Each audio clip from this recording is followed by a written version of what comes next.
Welcome to Bound by Books, a podcast of 5 authors across the genres talking about that one thing we are all bound by, books. Why don't you introduce yourself, Hannah, and what you write? So I'm one of the hosts at Bound by Books. My name is Hannah Byron, and I'm a historical fiction writer from across the big pond in Europe. One of our co-hosts today is... That's me. I'm Danielle Bannister, and I write primarily romance, contemporary, rom-com, sweet. If it's got romance in the story, I'd probably write it.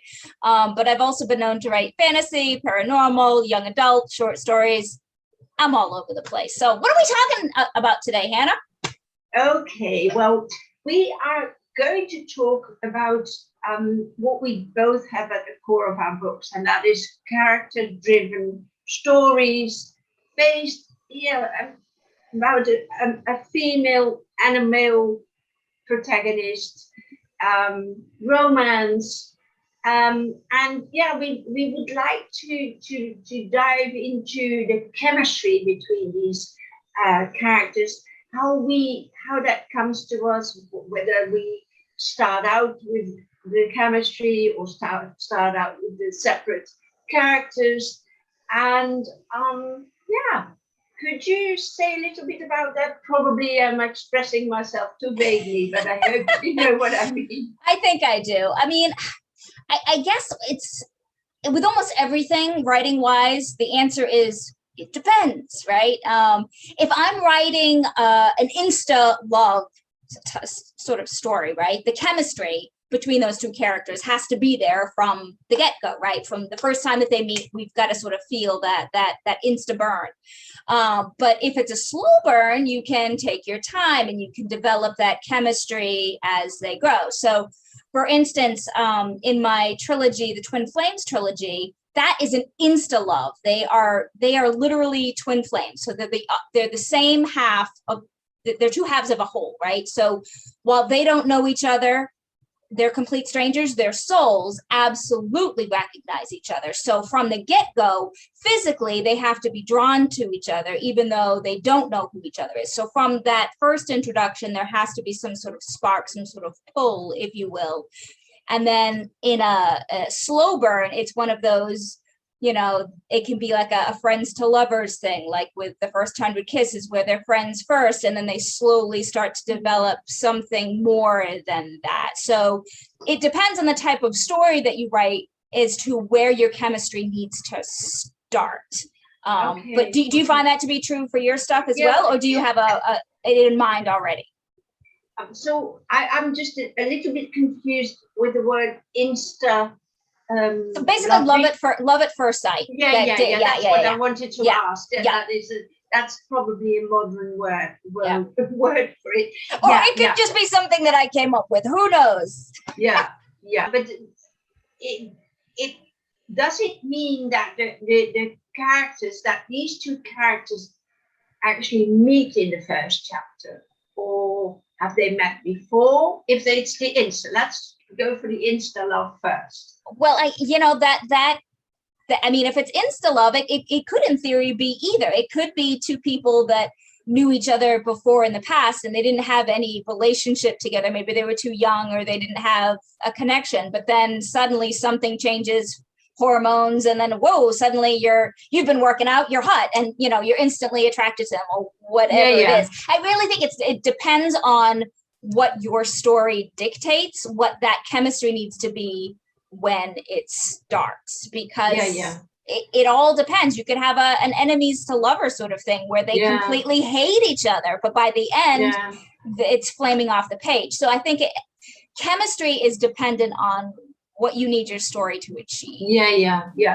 So for instance, in Piccady's Fields, my first World War book, the two main characters are in love with each other from the start of the story, but they can't sort of have each other. I mean, she thinks that because he is her mentor and her medical professor, he's much older than her, or much 10 years older. She doesn't know whether he's married. He is married. It appears that he is married, and he is in love with her too, because he's in a bad marriage, but he is such a gentleman that he would never, cross that line. Or let her even know that. So they are like very good friends, and he protects her at the front lines as well. But so that is a different kind of chemistry as well. So there is Insta love, I should say. Not that might not even be a phrase. That might be something that I just came up with. I don't know. Thinking of Instagram, so I thought, is that a type of love? It's a phrase that I use, and maybe I shouldn't. I don't know. Love at first sight. That is what. So that is possible as well. That is a slow burn, in fact, because the chemistry is there, but it takes actually almost to the end of the book before these two people admit that they are in love with, and he actually behind the scenes arranges his divorce. Right. To make sure that he's free from her, not even knowing whether she wants to have him. Well, I think it's interesting because I think you can have your slow burn, and you can have that love at first sight thing, but I think that you can also have lust at first sight, and that can sometimes be confused with, is this love, or is this just a physical, and so that's a whole nother arc that you could determine, is this love or is this lust? I mean, there's a whole other story arc that you can go. So and of course that also depends on the level of steam you have in your books. Right. Whether you would more easily go the route even of lust first and then find out it's love, or the other way around. Right. Get into the lust and find out that there is no love afterwards. Yeah, that is possible as well. Yeah, because I don't really I understood now that it is called closed doors stories. Yeah. So a baby. Sweet romance, they probably wouldn't have a lust at first sight thrust necessarily. I'm sure you could, but it probably wouldn't. Yeah, I do have that in the Diamond Courier. I mean, she falls for Leo Oppenheim, this young Lily. She absolutely falls for him, and it is a very physical attraction for them both. And I do describe that, how there is, and it doesn't, she thinks she's in love with him. Right. And in his own twisted way, he is as well, because I think, like you, my characters to be three-dimensional, not just bad, good or bad, Yeah. It's just that the more flaws, the better. Yeah. So it's never a black and white situation, even in the lust versus love situation. It's complicated. Like real life. Yeah. Absolutely. Do you find that you are more focused on feelings of like the female character or the male character, or are both equally important to you, or does it depend? Well, I can only write it from the female point of view because I take restricted third person. Well, that's a very technical. So I write from, although I write in the sheet form, I write from the inside of the female, so I can only have her observe what the male feels. I think that's different for you. You write from both? I have written from male perspectives before. I tend to lean more heavily on female perspective just because that's more comfortable, because I am a female and I think that way. So if I am writing from a male perspective, one thing that I will do is have male readers sort of read over it and sort of like verify that I didn't get too girly with my thinking, or to make sure that that these thoughts might actually realistically be what a guy was thinking. I've had some really strange conversations with some of my guy friends. Like, look, this is for a book, I swear. But, if this was the situation, hypothetically, XYZ, so God bless my male friends who humor me with answering me honestly. But it's harder to write from a male point of view just because that's not my point of view. But I have done it only when a story demands that the story is told from that point of view. Well, I know that you are also an actress. Have you ever played male roles as well? Yeah, when I was younger, I mean, all girls have to play boys when they're younger because there's never enough boys that audition for shows. So yes, you do have to play your fair share of male characters, less so as I've gotten older. Okay, and you weren't comfortable with that? It was fine. Well, I'm asking it because I would not be too afraid to take a male point of view and write it as such, and believe that I have to have men condone it or whatever you would say. Because I think that when you are a writer, you can take these different perspectives. Actually, the first book I wrote that's going to be has its 10th anniversary next year, because of Life in My Heart. That isn't in my Hannah Byron series, but that is actually half of the book is from the female perspective and half of it is from the male perspective. Yeah. So I did do it there. Yeah. No, I wouldn't be too afraid to do that, because I think we can sort of sync these emotions, and it's a very human condition that we write. So I wouldn't be too, but then again, I don't do the sex scenes. The things that I check on are more like sort of behaviors, like certain things would a guy necessarily do if I'm assuming that, say, putting a hand on the lower back of a woman as they're walking into a room, what does that translate in a guy's mind? Is it the same that translates to a girl's mind? Like, what are your thoughts? Just little nuancy things, not necessarily like how the story is written, but like nuanced things. Yeah. I think this is interesting, because what I do is I would just write it from the perspective of what I want as a woman, what I want him to think.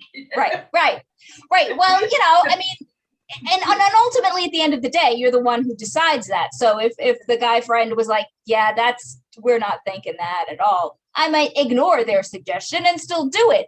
But it is interesting. Like, I deliberately changed some things because I've gotten feedback like, yeah, that's not harsh enough, or that's not, the way you phrase that is too sensitive, or whatever it is. It's like guys don't have that much X, Y, or Z. So it helps me make the character feel more authentic. So that's just my process. And it's not saying that your process is wrong. That's just the process that I do. Yeah, no, it's just that as many different feelings and emotions women can have, men can have that as well. They're not all alpha males who no, correct. But I think that there are some generalities that can be inserted, especially if your character sort of demands a certain mindset. So I mean, it's not like I change it might be a certain scene that I'll have them look at, or a certain, does the tone of how they're speaking feel like something you might say in this situation? And it may not. So, and I think now, as we're talking, of course, for you, writing contemporary romance, there has been such a big change in how men and women interact with each other. Whereas I can go back like to the 1940s, and we generally have an idea how relationships were.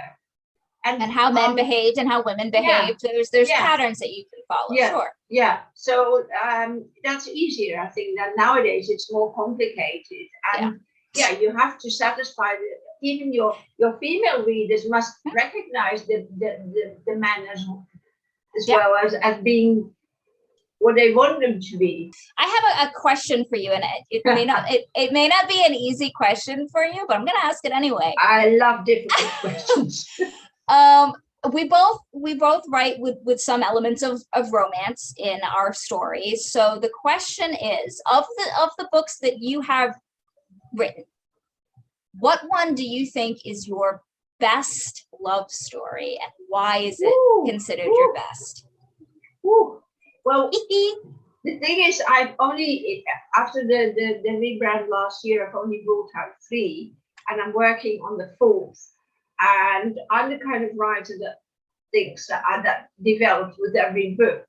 So, but of course, the romance trope in my books, in historical fiction, is present, but it is not the main theme. The main theme of my book is the growth of the young woman, and of course, because I write happy endings, they find their love interest at the end of the book, but it's not their goal. Their goal is the growth that they.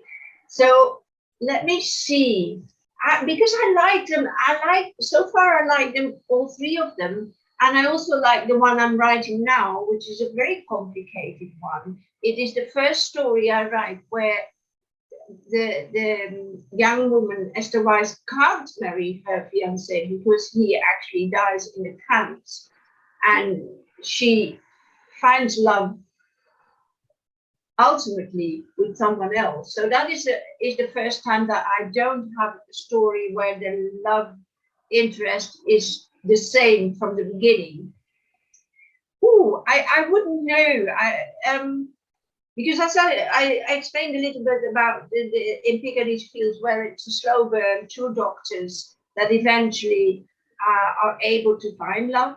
And then in the second book, the Diamond Courier, Lily is very young, and she's supposed to marry Ian Brody at 19, but although he's her best friend, she doesn't want to get married, and she escapes and then falls in love with the bad guy, and eventually is rescued.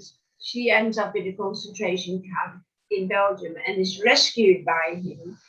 And then she realizes that he's always been the steady, not just a friend, but that he's also, that she was just too young and too adventurous to realize. So that is a different story.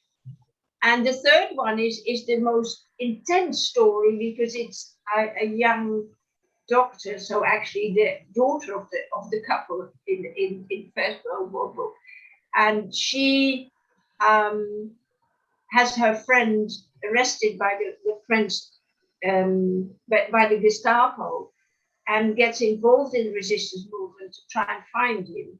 So she fights for him. So a layer of danger there.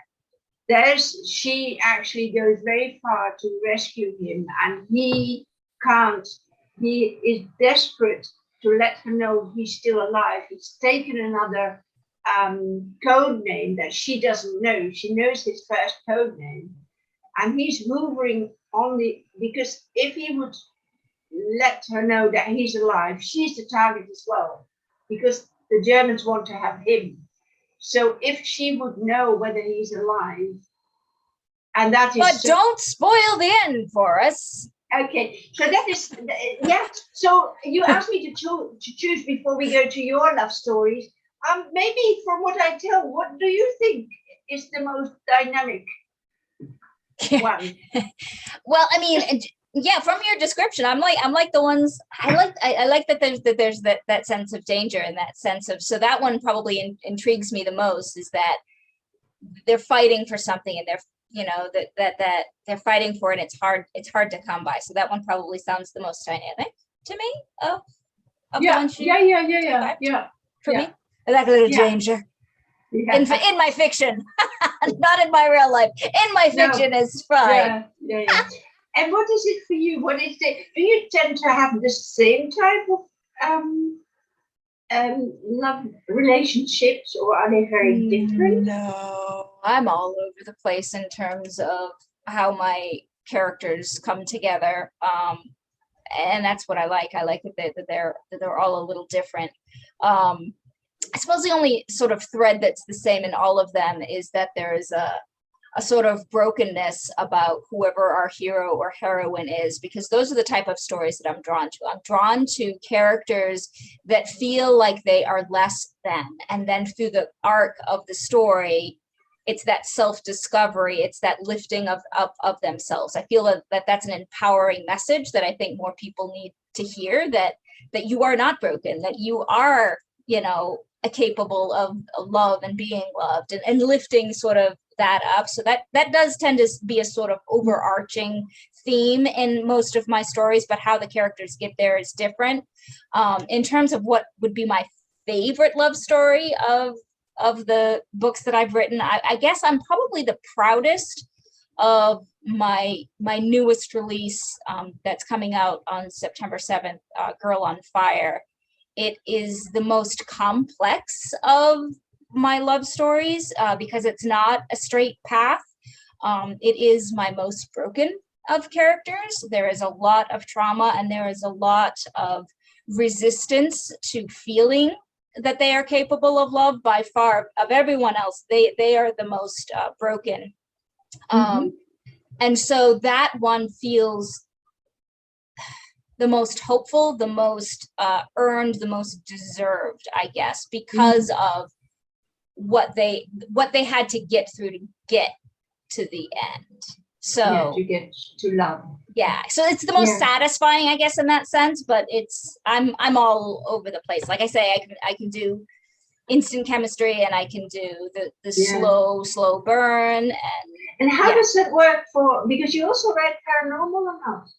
Yeah, I've written some paranormal, I've written some fantasy. But how does that work for love? Is that the same sort of chemistry then? Well, so in my fantasy stuff is they're co-written with another author, Amy Miles, who is specifically a fantasy writer, and I'm specifically sort of a romance writer. So what we did is we mushed our styles together. So we created a fantasy environment of banshees and reapers, and we stuck a human element in there. Like, why is there suddenly humans can now see what the banshees and the reapers are up to? And so we have this sort of forbidden love of a human falling in love with this fantasy banshee sort of creature, and how complex is that? So I didn't have to stray too far in terms of how the relationships developed, because it's still a human relation, a human pining for a love interest. In the paranormal, it was just, I just made her sort of overtly a sexualized being. And so she just became overtly sexual and strong. And so her dynamic is completely different from, other characters that I've written. It's different depending on the genre, and sort of what, like your sweet romances take a different spin, and your YAs take a different spin. So So what I wanted to ask now, especially like you say on Girl on Fire, would it be correct to say that your love stories are more an internal struggle of the characters, and mine are sort of formed through outer situations, the war situation that forces them to make certain choices and grow through that? And that is probably also why the in large part of my books, the two love interests aren't together. They don't have an interaction with each other. And that's probably different for you, or not? Yeah. They meet up more regularly. Because I write contemporary stuff, I guess they're together more. But I guess mine is, I mush my characters together as much as I humanly can, because for me, the funnest part of writing is watching two characters interact with each other. I love seeing how a character talks to another character, how they behave around another character. That might be the actor in me as well, that's sort of the relationship that I want to see. So that's what I tend to write. So yeah, I guess my plot is, I guess, more dictated on what my characters are saying to each other versus where they need to physically go or be in space, which makes more sense for history, for that to be tied to sort of but I also mean that there is an internal trauma. My characters aren't traumatized at the beginning. They are Right. traumatized Yeah. as a result of external. Sure. Yeah, of course. Yeah. You also traumatized probably through what happened in their youth, or Right. you know. Yeah. So that is Yeah, my more characters start broken. They don't become broken typically. Yeah. So that's what I wanted to say, that they have to work through their internal traumas. Yeah. And that is that part of the chemistry?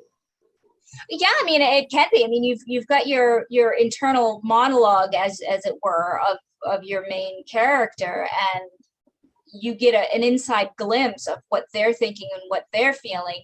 And then if they see the love interest sort of picking up on the things that they haven't been able to vocalize, there's a chemistry there. If they're able to pick up on, oh, they're insecure about XYZ, and they just instantly help them through XYZ or whatever it is, then yeah, I think you can pick up chemistry there with the things that aren't conveyed vocally, but can just be conveyed with whatever energy those characters are putting out. If that made any sense. Yeah, it does. It's just my mind is circling around these different perspectives, so to say. And I mean, I don't want to this is maybe a difficult question, and if it's not the right one, just tell me. But I also wonder, I mean, let me go first then. My life has been hard through circumstances that I have to fight through. Mm-hmm. So I was just thinking, is it the type of heroines and the type of relationships that we choose? To what extent are they based on, you know, they say, how much of it is real? Somewhere, yeah, autobiographical, whatever. Yeah. Well, I mean, for me, I think that there's probably a layer of truth in every character or every story that I have written, whether it's, you know, snarky commenting, whether it's, you know, growing up poor, whatever it is, but it'll be laced through in hidden and different in every. So not every shingle book that I've written is a story that has happened in my life. Not by a long shot. I mean more the kind of themes that we choose, the inroad into our work. That is based on some inspiration from a background or something. You know, I was, when I'm asking it, I'm also thinking that in the chemistry department, so to say, my heroes are very different. So the males are very different, but they are all aspects of my longing, how men would be, you know, how they would react in a certain situation. You know, I've never had a man divorce me. Be my happy ever after.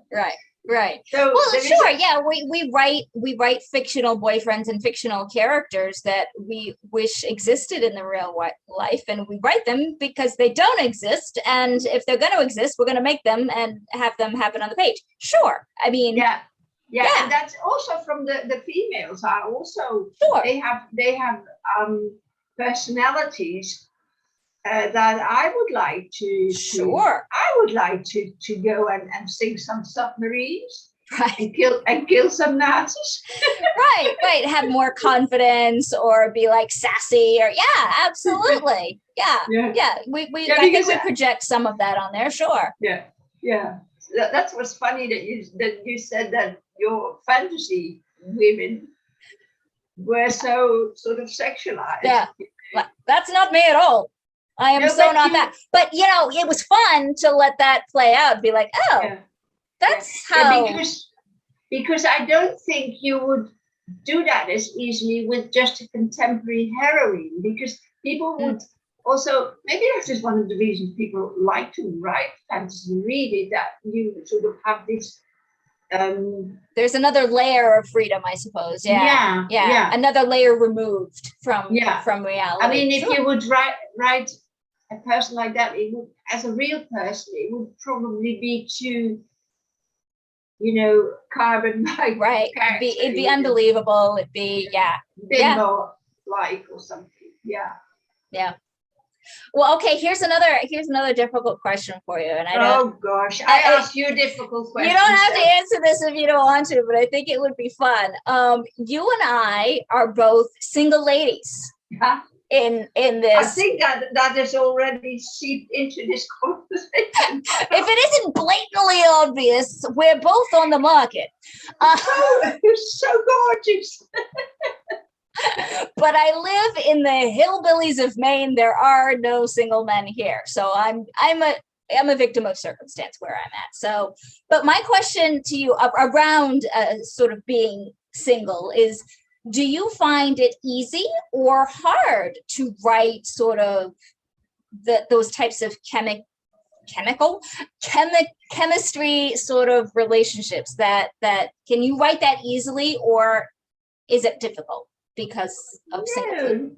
Yeah, well, I'm probably going to answer this question from a level that you didn't expect. Oh, and okay. It's quite honest, but no, I think that I really enjoy it. I love creating beautiful love stories.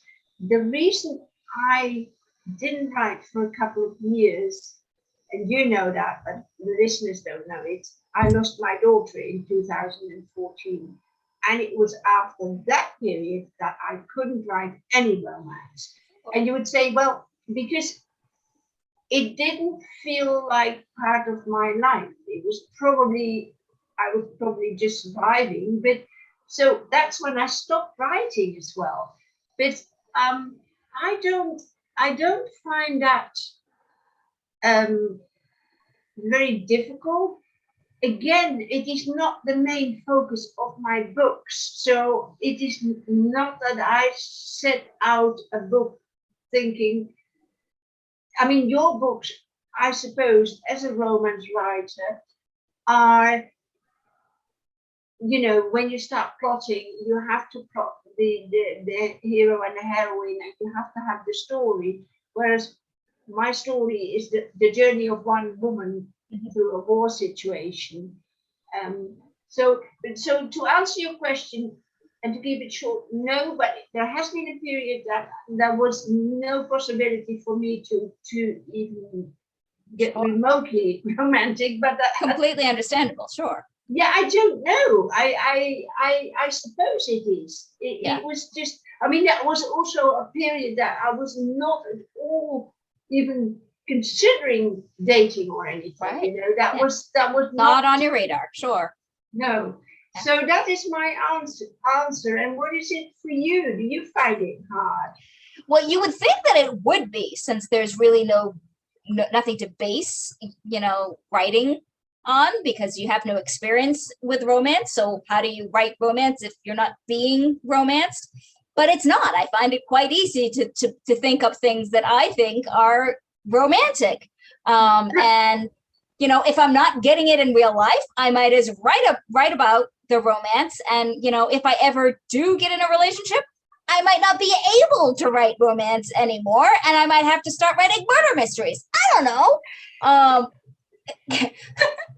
Heaven help the fella if it is murder mysteries that I suddenly get turned on to. But yeah, I mean, it's easy, I think, because it's easy to write fantasy sort of situations that you could see yourself enjoying. Yeah, I agree. Although for me, again, they are in the past, so it's not something that I sort of connect myself with. But as I said, I do write characters that I would like to be alive and have this kind of love that I would that they deserve, and I think you and me would deserve as well. But so that is good to hear, that also for you it is not a situation where you feel like it is hard to do. I actually think that whether you call it the muse or inspiration or whatever, I mean, we have this vast reservoir of stories inside of us, and I think the reason why we can do it is because we're probably both very romantic souls, you know, so there will always be this longing, and I see writing also as longing. It is a longing for me to get this story on the paper, and Sure. it is you can compare it to a love affair, so to say. It's our love affair with our story. Absolutely. So, yeah. I hope that answered your question. And it wasn't a difficult question. Okay. I mean, I'm glad we do this. Yeah. Yeah. It's definitely sort of like it's therapeutic, you know, like if you're not having the type of relationships that maybe your romantic heart wants, write them down and have those experiences for yourself. Go for it, you know. Have at it. Like, I guess sort of a follow-up question to that is, I assume you read a lot. I mean, writers typically tend to read a lot. And since we're talking about chemistry today, do you find yourself being drawn to a certain type of chemistry? Like, do you prefer a slow burn type of romance, or do you prefer there to be sparks right away, or does it depend? I mean, the reason that I write these closed door or sweet romances or teen romances or whatever you would call them, it's also what I read. I mean, I get uncomfortable with very open sexual scenes in books. Not what I want to read. It's not what I want to spend my time reading. Right. I'd rather. So that is, in that respect, my reading genre is almost the same as my what I write myself. So it's not like I'm avoiding anything, because I'm not really enjoying it in reading. And I do think that also this comes back to, I changed dramatically after what happened with my daughter. And I think that also if I visualize a romantic affair in real life, that isn't, and also it's also my age. I mean, I'm older. It also doesn't very strongly has the sexual. I mean, I'm more looking for soulmates. You write what you read what you like to write, and I am the same. I'm kind of all over the map in what I write, and so I'm kind of all over the place in what I like to read. I mean, I think the trick becomes, like, I do love a love at first sight sort of story, but the trick becomes how they execute that in the plot. Because if you start with, you know, they're in love and they're madly, you know, they need to be together at the start of the story, where do you go from there? Like, if they're already at that happily ever after, where does the story go? So to make a good sort of type of Instalove, it has to be, what are the hurdles that are being thrown at these characters that are preventing them from having that final moment? So if that is good, then I'm down for that. But there's nothing like a nice slow burn either. I love watching characters develop and grow and change. So I'm down for either.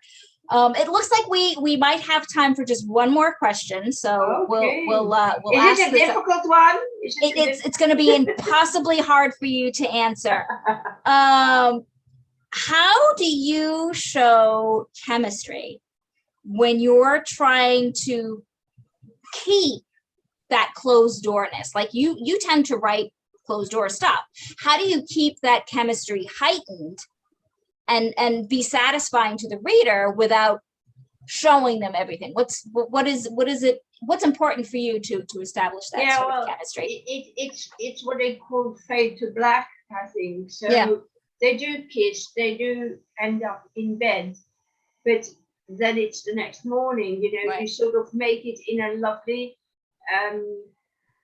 slow situation where they are together in each other's arms. And that is, and the readers that I have, they want that also. I mean, there is a readership that feels like I don't need to know what they are doing because I know what they are doing. You know, I don't have to have that on paper. I'm more interested in what they're going to do the next day, and how they. How does that affect their relationship now? Yeah, and how they continue on their path. Yeah. So and yeah, it is only so far in the Diamond Courier because there is the bad guy in the middle with whom she has a relationship. So there is, because mostly they only get each other at the end of the story. So that it is also a question of, yeah, I don't know. I think that I probably sort of intuitively feel what is okay for the reader to feel satisfied with, because they don't want to have spread legs and they're not. You are in tune with what your readers want, which is good. That's what you should be. So I think so. And that get me wrong, this has nothing to do with religion or anything. This is just what I feel comfortable with. Absolutely, you got to write what feels good for you. Yeah, and yeah, I actually on TikTok asked this question whether all the spicy books and all the hype it has, and now the reverse harem with a woman with 4 men or 7 men or whatever, and that all open on the bed, doors wide open, whether this has to do with women's liberation, you know, and whether it is that women want to read this because they feel that it is possible now to read that. I don't know. Yeah, and it's a good question. And it makes it sound like I'm a prude, but I mean, no, it's a valid question. I think I'm a 70s hippie girl, so I've seen it all, I've done it all, and it's just something that's for some reason. So I can't. But I just asked him because there is an enormous demand. There is. For this type of chemistry, because we talked about chemistry, the right in your face chemistry that in my eyes, is it love or is it lust? And it may depend on the story too. So it may just be a complete lust story. Nothing wrong with those types of stories either. I mean, it's all depending on what does your reader want? What is your reader looking for? But I don't think your readers want just that. No, I think and for me, if I have a sex scene and we see it, there's a reason that we're seeing it, and there's conversation, or there's something happening that needs to happen. It can only happen in that sex scene. So they're not. I don't write sex scenes hopefully to be gratuitous. I'm hopefully writing sex scenes because this is helping to inform the character more. And helping to advance the plot more. So that's why I do it. But at the end of the day, it all comes down to sort of emotion. And regardless of how much skin or description that you show, it comes down to how do you connect these hearts together. And if you've been able to connect the 2 hearts together, then you've done the job. Because you also keep it to 2 hearts. Not the 4 or 7. That's too many holes for me to pay attention to. I can barely keep up with the ones I've got when I'm writing. So, but no, I have not as of yet. I'm not closing it off as a possibility, but no, I've not gone beyond coupling in my writing thus far. But then my question to you would be, because I've given my opinion, but do you believe for your stories that it is an important part of the chemistry that you have to show? No, because it all depends on the type of the story. I mean, you don't have to show sex to have it work. But if the story sort of demands that we see some things, then you see it. Yeah, but I think it all depends. What is this demand? What is if the character development, if it makes sense for the characters and for the plot for this to happen, then if it's just a sex scene to have a sex scene, then I personally don't like reading it, and I don't like writing it that way. There are others who do, But for me, the sex needs to be a vehicle for character development. Okay, so If that makes they sense. are changed after they had the sexual. There is something act. that happens. Yeah, there is some either dialogue that happens, or there is some deepening connection. There is some translation that happens after each act. Yeah, but The character then, changes and evolves. Yeah. So it means that in that respect, it is important for the chemistry and for the development of your characters. Yes. And Yes. I don't show that, but it is sort of understood. But then again, as I say, it doesn't happen normally in the middle of the story. And in the one story where it happened, it didn't change. It didn't change. It changed her, but it didn't change him. Right. And I think that's true. I mean, every story is, the chemistry is dependent on your characters. At the end of the day, it comes down to what your characters are requiring. And if your characters are requiring some hanky-panky time, then that's what you give them. If they don't, then you don't. I mean, it really, I think at the end of the day, boils down to what do your characters need? What does the story need? And that's chemistry 101. And I think that just about does it for us today. If you want to learn more about either of us or hear any of our other podcasts, you can check us out on Bound by Books podcast. You'll also be able to check out the other hosts of the podcast, find out more about them, and be sure to join us next week as we talk about books and the things that we love about them in Bound by Books.